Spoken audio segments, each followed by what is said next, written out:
The Buddha's wisdom explained, and why you've been hearing it all wrong.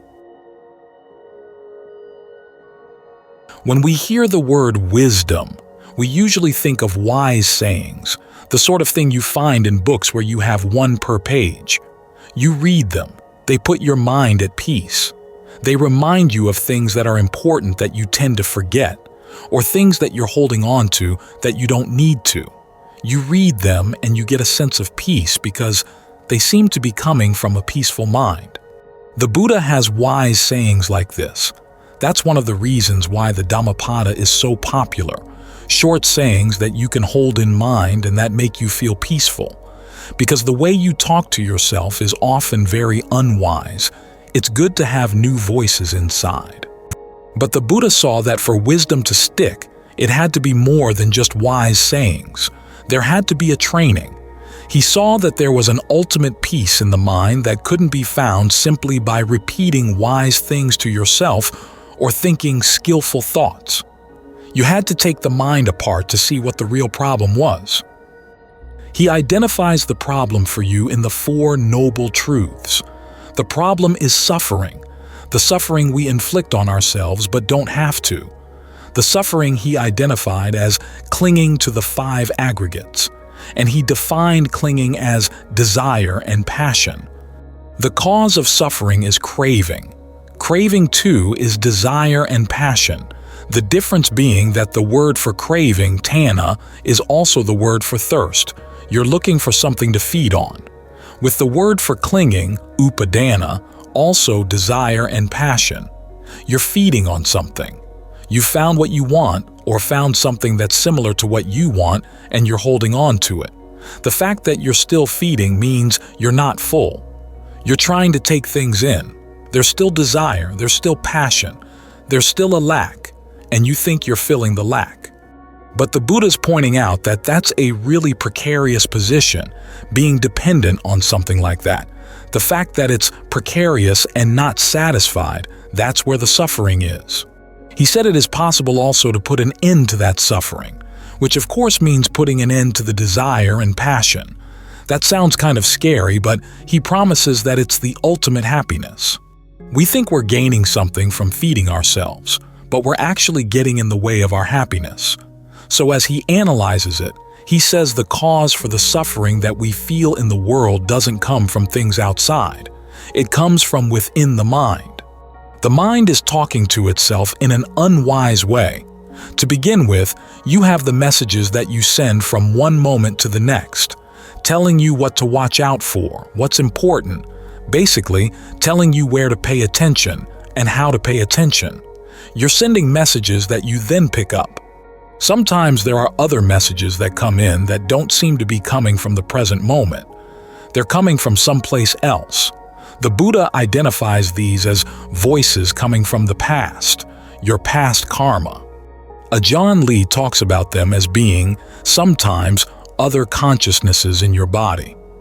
Why are there other consciousnesses in your body? Well, there are little beings in your body. Some you can see, some you can't see, but they too would be a manifestation of past karma. Or you can think of them as the committee of the mind. You have lots of old habits, old ways in which you've looked for happiness in the past, and they come bubbling up to join the committee and make their suggestions.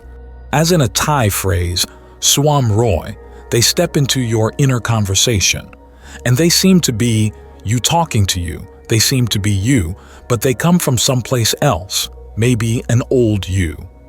But still, we have to learn how to not listen to these voices, not take them on. This is one of the reasons why, when the Buddha explained suffering and the asterisk causes of suffering in dependent co-arising, so many things come prior to sensory contact. Before you even see or hear or think anything, the mind is already primed, sometimes by your opinions, sometimes by your perceptions, the labels you put on things. You're already looking for something, and what you're looking for is usually based on ignorance. Ignorance of what? Ignorance of the real problem, which is that you're causing suffering through your desires and passions. What sets the Buddha apart from other wise teachers is that he offers a real training. You borrow his wisdom to train your actions and to learn how to create your own wisdom. That training, of course, is the Noble Eightfold Path, which can also be expressed in the triple training of heightened virtue, heightened mind or concentration, and heightened discernment. These are the practices that help you become more sensitive to what's going on in your mind, to help get rid of that ignorance so that you can see exactly where you're causing yourself suffering and where you don't have to. He recommends the practice of virtue, beginning with the 5 precepts, giving you something new to tell yourself. Watch out for these actions. Don't do these actions. Don't kill. Don't steal. Don't engage in illicit sex. Don't lie. Don't take intoxicants. You can break these precepts only intentionally, which means that you have to become very sensitive to your intentions. In other words, if you step on an ant but didn't intend to, or you intentionally stepped on it but you perceived it as something else, not a living being, you don't break the precept. That calls attention to your intentions. At the same time, he reminds you, you've got to try to be as harmless as possible. You get more and more sensitive to the ways in which you do cause harm, some of which are expressed in the precepts, and others which are not, but they become part of your virtue. After all, virtue is expressed not only in precepts, but also in principles like contentment, modesty, restraint, ways in which you can look at your impact on the world and the impact of your actions on your mind to see where you're causing harm and making up your mind you don't want to cause that harm. The precepts also require that you become honest with yourself, which is a really important principle in the practice because, especially as you get into concentration, you see that even in a quiet state, the mind can delude itself. So you want to be really honest about what you're doing and the results you're getting. The practice of concentration actually begins with mindfulness. The Buddha gives you new things to keep in mind, not just the precepts, but now you're going to focus on, say, just the breath in and of itself, or feelings or mind states just in and of themselves. But it's good to start with the breath because everything else revolves around that. You're ardent, alert, and mindful. Ardent in trying to do this well, alert, watching what you're actually doing, and mindful to have a sense of what you've learned from the past about what's skillful and what's not skillful. So if something unskillful comes up, you recognize it as unskillful and also remember how to deal with it. The Buddha talks about the main obstacles to concentration as being the 5 hindrances: sensual desire, ill will, sloth and torpor, restlessness and anxiety, and doubt. The factors of right concentration, the first level of right concentration, are also 5: directed thought, evaluation, singleness of preoccupation, rapture, pleasure.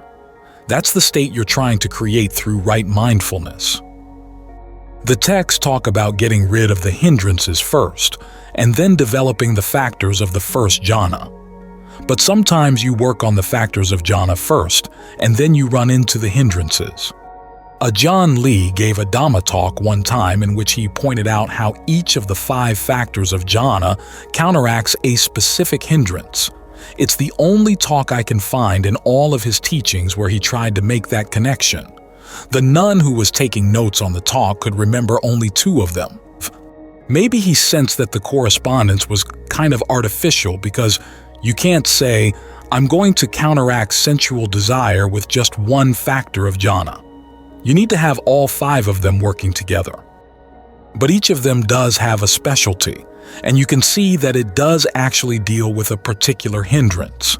For example, you start out with directed thought. That's to counteract sensual desire. Instead of thinking about pleasures of the senses, you give yourself something better to think about. First, you remind yourself of the drawbacks of those pleasures, and drawbacks of the quality the Buddha calls sensuality in the mind. Those are 2 different things. Sensuality is your fascination with planning for sensual pleasures, or once you've had a good one, say you've had a good meal, Then talking to yourself about what a great meal it was, priming yourself for more. That's what you're actually trying to counteract, those kinds of thoughts. So the Buddha says, give yourself something better to think about. Think about the breath and what it can do in the body. Then you bring in evaluation. That's to counteract doubt, the doubts you might have about, is this really going to work? Am I capable of doing this? Can I really get good results? If you sit there doubting, nothing's going to happen. But you tell yourself, well, let's give it a try. Let's really evaluate what's going on in the mind. What is skillful in the mind? What is not? What's skillful in the breath and what's not? What happens when you actually develop skillful qualities? You begin to see cause and effect in action. You breathe in a certain way and there are certain results. You conceive of the breath in a certain way and there are certain results. Try to think of the breath, not so much as the air coming in and out through the nose. Think of it in the Buddha's terms, as part of the wind element in the body itself, the energy that flows through the body that allows the air to come in, allows the air to go out. It also accompanies the flow of the blood, the flow of impulses through your nerves. Try to get sensitive to that and see what that sensitivity does for the mind.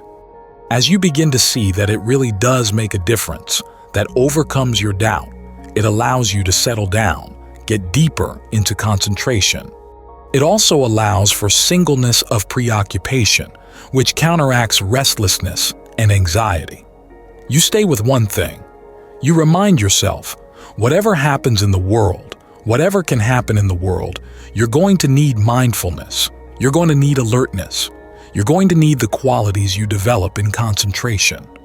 You realize that giving your full attention right here is really important, for otherwise you're not going to learn anything, or you'll just learn bits and pieces. So this is your safe place, because as you stay here, you're developing all the good qualities you're going to need. When you have these three factors, then the other two come. Pleasure, which helps to counteract ill will, and rapture, which energizes you, helps to counteract sloth and torpor.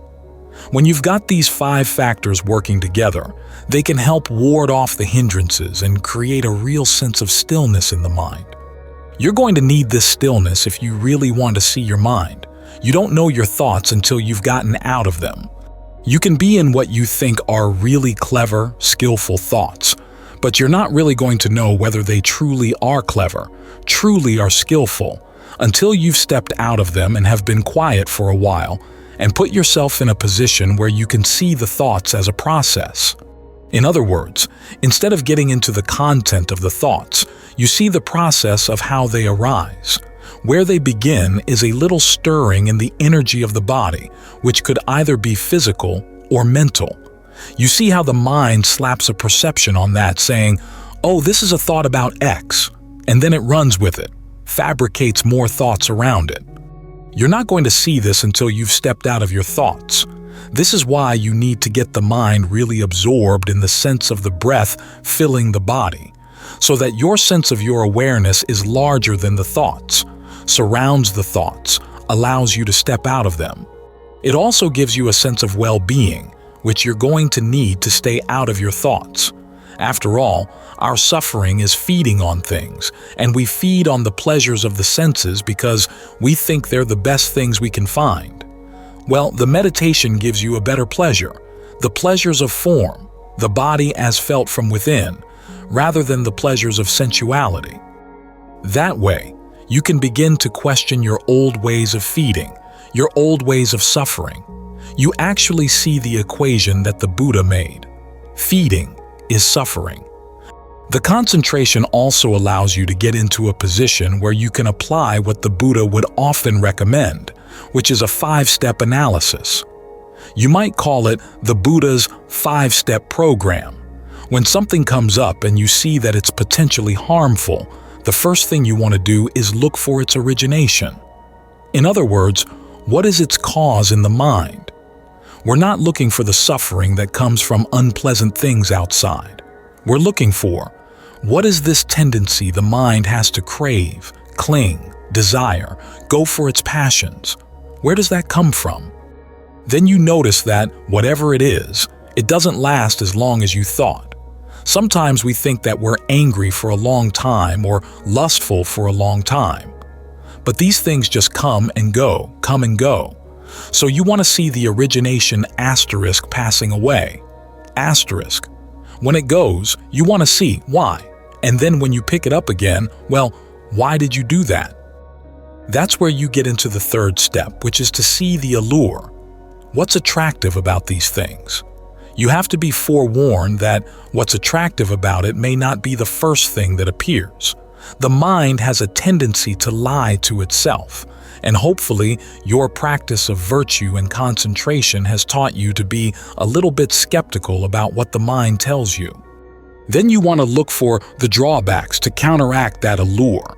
Those desires and passions that cause suffering and constitute suffering are basically based on value judgments as to what's worth doing and what's not. What you're trying to do is arrive at new value judgments inside, so you see the drawbacks, to which you've often blinded yourself so that you don't see them. And you see the allure, which you've also blinded yourself to. You're not admitting what the allure genuinely was. That means that now you're in a better position to see that it's not worth it, whatever it was that you were going for. That's when you can find the escape, which is the subduing of desire and passion. That's the fifth step. You see that the unskillful mind state is not worth it, and you don't want to get involved. And it was your desires and passions that got you involved to begin with. Not only that, desire and passion also created those 5 aggregates that you were clinging to. When there's no more passion, there's no more drive to fix those aggregates. You can think of fixing food. As long as you think you're going to eat, and it's good food, you fix it. But when you see that it's bad food and not worth it, why fix any more food like that? The mind can drop all these things, and it can see that what the Buddha said really is true. That letting go of these things lifts a huge weight off the mind. As you look further, you find that even this concentration that you were using as a basis for your discernment, that too is fabricated. And the right view that was pointing you there, that too is fabricated. So you apply the same 5-step program to these things. You see their allure, which is that they've created a lot of pleasure that you wouldn't have had before, but their drawback is that you still have to keep fabricating them. And you remember the Buddha's statement that there is an unfabricated happiness that comes when you totally let go. That's when you can let go. The mind is unbound. It's freed by letting go. The Buddha doesn't talk very much about unbinding, but he does have names for it. The names indicate that it has 5 properties. 1, it is a kind of consciousness, called consciousness without surface. The image is of a light beam that doesn't land anywhere. You can think of going out into the night, looking at the night sky, and you have to remind yourself there's light filling all of that darkness. We don't see it because it's not reflected off of things. When we see it reflected off the moon, for instance, we say, oh yeah, there's light. But the beams that miss the moon, we don't see, but they're there. So that's one attribute. It's consciousness. 2, it's intense bliss. The Buddha calls it safety, refuge, harbor. It's a good, safe place to be, at your ease and undisturbed. The third quality is that it's truthful. In other words, it doesn't change because it's not caused by anything. It doesn't come and go with causes as the causes come and go. 4th, it's freedom. It's a radical freedom. You're even freed from the restraints of space and time. And the 5th quality is excellence. It's the best thing there is. These are the indications that come from the names the Buddha gives to Nibbana, but the names are just pointers to get you interested in going there. When you finally get there, you find no perceptions at all can do justice to it. But you've used perceptions, as you've used all the other aggregates, as part of the path to get you headed in the right direction. But the goal itself is something beyond. That's the wisdom of the Buddha, he points you there. He's training you, basically, so that you don't have to keep borrowing his wisdom. You can start creating some of your own. And the wisdom you create will take you to this goal. And as he guarantees, it's the best thing there is, which means that the wisdom that he offers you and the wisdom that he trains you to create for yourself is much better than just reading wise sayings out of a book. It actually delivers you to the real peace that you may taste a little bit of when you read wise sayings. But the Buddha shows you how to plunge fully into the real thing.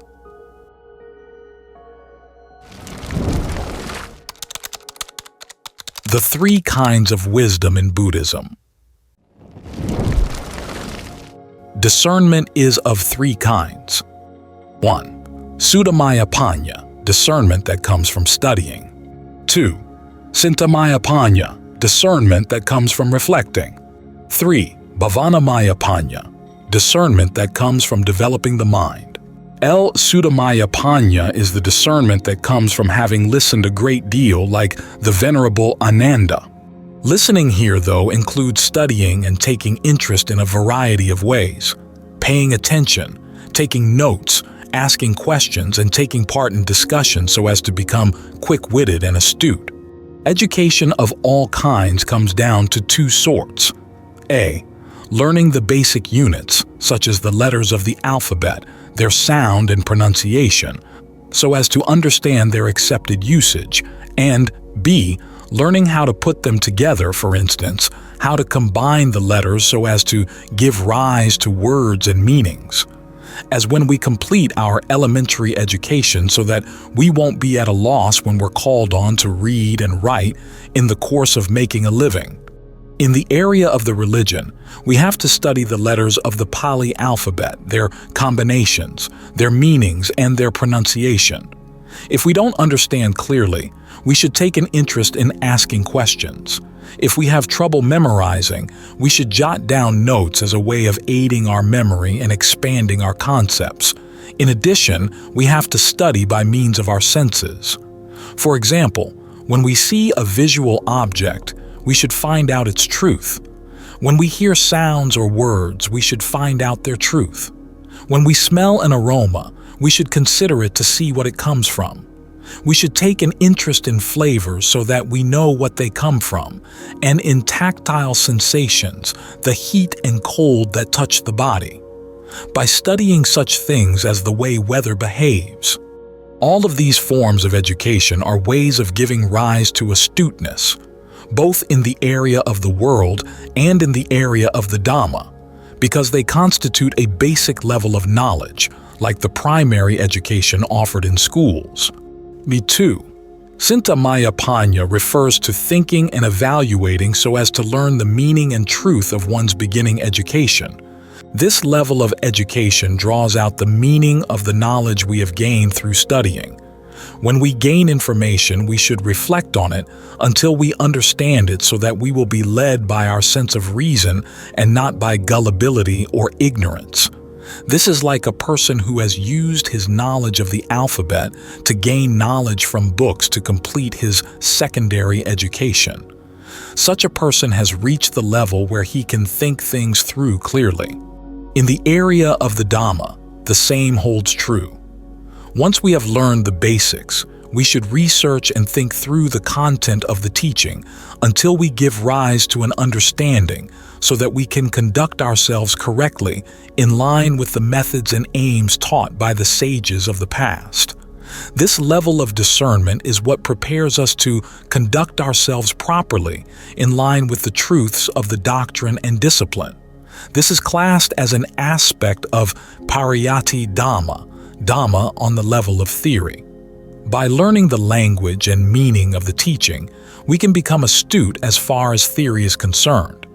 But if we don't use that knowledge to train ourselves, it's as if we studied a profession, such as law, but then went out to become bandits so that our knowledge wouldn't give its proper results. For this reason, we've been taught still another method, which is the wellspring of discernment or mastery. That is, the mental activity termed Bhavanamaya Panya. 3. Bhavanamaya Panya, discernment that arises exclusively from training the mind in concentration. In other words, this level of discernment isn't related to the old observations we've gained from the past, because our old observations are bound to obscure the new observations, endowed with the truth, that can arise only right at the mind. When you engage in this form of practice, focus exclusively on the present, taking note of a single thing, not getting involved with past or future. Steady the mind, bringing it into the present. Gather virtue, concentration, and discernment all into the present. Think of your meditation object and bring your powers of evaluation to bear on it. Say, by immersing mindfulness in the body, focusing on such objects as the in and out breath. When you do this, knowledge will arise. Jnanam Udapadi, intuitive knowledge of things we have never before studied or known, will appear. For example, Pubanivasanusati Jnana, the ability to remember our present life and past lives. Kutupapata Jnana, the ability to know living beings as they die and are reborn, well or poorly, happily or miserably, knowing the causes and results of how they fare. Asavakaya Jnana, the ability to cleanse ourselves of the fermentations that defile the mind, thinning them out or eliminating them altogether as we are able. These three forms of knowledge don't arise for people who simply study or think things through in ordinary ways. They form a mental skill that arises from the practice of concentration and are an aspect of Dhamma on the level of practice, Padapadi Dhamma. Another aspect, Panya Udapadi, clear discernment of the true nature of the properties, Dhatu, aggregates, and sense media arises. We can focus on these things by way of the mind and know them in terms of the Four Noble Truths. Stress, dukkha, which arises from a cause, samudaya, that is, ignorance and craving, and then nirodha, the ceasing and disbanding of stress, which occurs as the result of a cause, that is, the path, magga, composed of practices for the mind. These things can be known by means of the discernment that arises exclusively and directly within us and is termed the eye of discernment or the eye of Dhamma, the eye of the mind awakening from its slumbers. Vijja Udapadi, the 8 forms of cognitive skill which follow the laws of cause and effect, means of practice that bring us results, can arise in a quiet mind. Aloko Udapadi, brightness, clarity, relief, and emptiness arise in such a mind. Thus, the discernment that results from developing the mind differs from the beginning stages of discernment that come from studying and reflecting. Study and reflection are classed as Dhamma on the level of theory and can give only a preliminary level of knowledge. They're like a person who has awakened but has yet to open his eyes. The discernment that comes from developing the mind, though, is like waking up and seeing the truth, past, present, and future in all 4 directions. We can clearly see stress, its cause, its disbanding, and the path to its disbanding, and so can absolutely abandon the first set of fetters. Our hearts will then flow to Nibbana, just as the water in a mountain cataract is sure to flow to the sea. They will flow to their natural truth, the mental fullness and completeness of a person who has practiced mental development until discernment arises within. We will meet with a special form of skill, transcendent skill, whose power will stay with us always, a quality that's certain and sure, termed certain truth, certain wisdom, making us people certain for Nibbana. So this level of discernment, termed the discernment of liberating insight, is especially important. It arises on its own, not from cogitating along the lines of old concepts we've learned, but from abandoning them. Old concepts are what obscure the new knowledge ready to arise. The nature of liberating insight is like an electric light. Simply press the switch once, and things all around are made bright. In the same way, when the mind reaches a stage of readiness, insight will arise in a single mental instant, and everything will become clear: properties, aggregates, and the sense media. We'll know, on the one hand, what's inconstant, anicam, stressful, dukkam, and not self, anatta. And on the other hand, what's uncommon, that is, nikam, what's constant and true, sukham, true happiness termed niramisa sukha, and atta, the self. The eye of the mind can know both sides and let go both ways. It's attached neither to what's inconstant, stressful, and not self, nor to what's constant, nikam, good, sukham, and right, atta. It can let these things go in line with their true nature. The knowledge that comes from discernment, cognitive skill, and intuitive insight, it can let go as well. It isn't attached to views, for there's yet another, separate sort of reality that has no this or that. In other words, it doesn't have the view or conceit that I am. It lets go of the assumptions that that's the self, that's not self, that's constant, that's inconstant, that arises, that doesn't arise. It can let go of these things completely. That's the Dhamma, and yet it doesn't hold on to the Dhamma, which is why we say that the Dhamma is not self. It also doesn't hold on to the view that says not self. It lets go of views, causes, and effects, and isn't attached to anything at all dealing with wordings or meanings, conventions or practices. This, then, is discernment that arises from the development of the mind. To summarize, the discernment that comes from studying and reflecting is classed as Dhamma on the level of theory. The discernment that comes from developing the mind is classed as Dhamma on the level of practice. The results that arise are 1. Mundane discernment, comprehension of the world and the Dhamma, falling under mundane influences and subject to change. 2. Transcendent discernment, awareness that goes beyond the ordinary, giving rise to clear realization within. People who reach this level are said to have awakened and opened their eyes, which is what is meant by Buddho. To summarize everything, there are 3 main points. 1. Virtue, which in terms of where its principles are found is the Vinaya Pitaka. 2. Concentration, which in terms of where its principles are found is the Suttanta Pitaka. 3. Discernment, which in terms of where its principles are found is the Abhidhamma Pitaka. Expressed in terms of their meaning, they refer to 3 modes of behavior to be developed. 1. Virtue, keeping our words and deeds honest and in good order. This is a means of killing off one of the causes of stress, that is, kamatana, sensual craving, mental states that take pleasure in growing attached and involved in sights, sounds, smells, flavors, tactile sensations, and ideas known through the senses of sight, hearing, smell, taste, feeling, and ideation. 2. Concentration, steadying the mind in a single preoccupation, holding fast to the present, not latching onto thoughts of past or future. Concentration is a means of killing off bhavatana, craving to be what one isn't, that is, mental states that stray off into thoughts of past and future. The act of straying is craving for becoming, looking for a new place to take birth. This is what is meant by sambhavesan.